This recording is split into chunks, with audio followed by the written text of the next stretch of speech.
Pada masa kerajaan Pajang tahun 1548 sampai tahun 1568 berdiri sebuah kekuatan yang diakui dan disegani oleh banyak kerajaan kecil lainnya di pulau tersebut, di bawah pemerintahan Sultan Hadiwijaya yang juga dikenal sebagai Jakatingkir.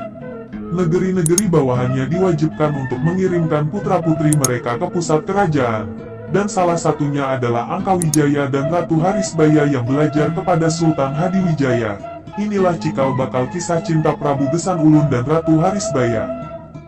Sayangnya, cinta antara Harisbaya dan Gesan Ulun harus menghadapi kenyataan pahit ketika tiba saatnya Gesan Ulun kembali ke Sumedang untuk mengambil alih tahta sebagai raja, dan Harisbaya, putri cantik dari Madura, menjadi selir Sultan Cirebon Panembahan Ratu I karena kondisi politik di Kerajaan Pajang dan menetap di Cirebon. Pada awalnya Harisbaya menerima nasibnya dengan sikap tenang dan tanpa perubahan drastis dalam hidupnya.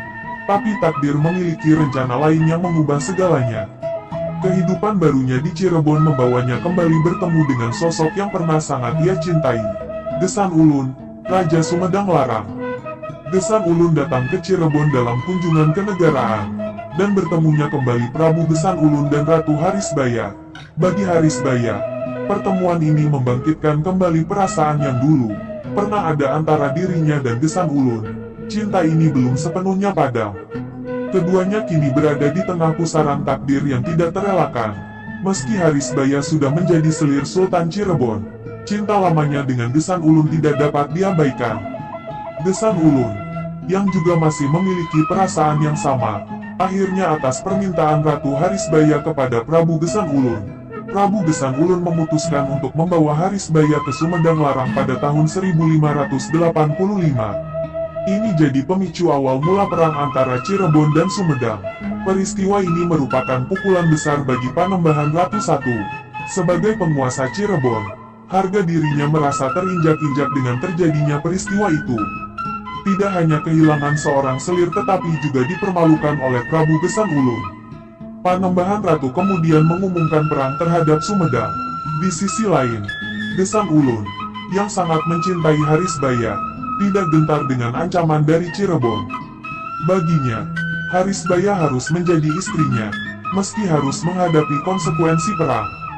Namun, perang tidak berlangsung lama. Pertempuran yang sengit dan korban yang jatuh dari kedua belah pihak membawa kesadaran akan perlunya perdamaian. Kedua kerajaan memulai perundingan perdamaian.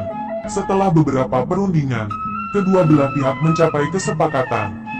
Panembahan Ratu, yang mengetahui bahwa Harisbayalah yang meminta untuk dibawa lari, memutuskan untuk menceraikannya. Namun, sebagai imbalan atas talak tersebut, Sumedang harus menyerahkan wilayah Sindangkasih yang kini dikenal sebagai Kabupaten Majalengka kepada Cirebon.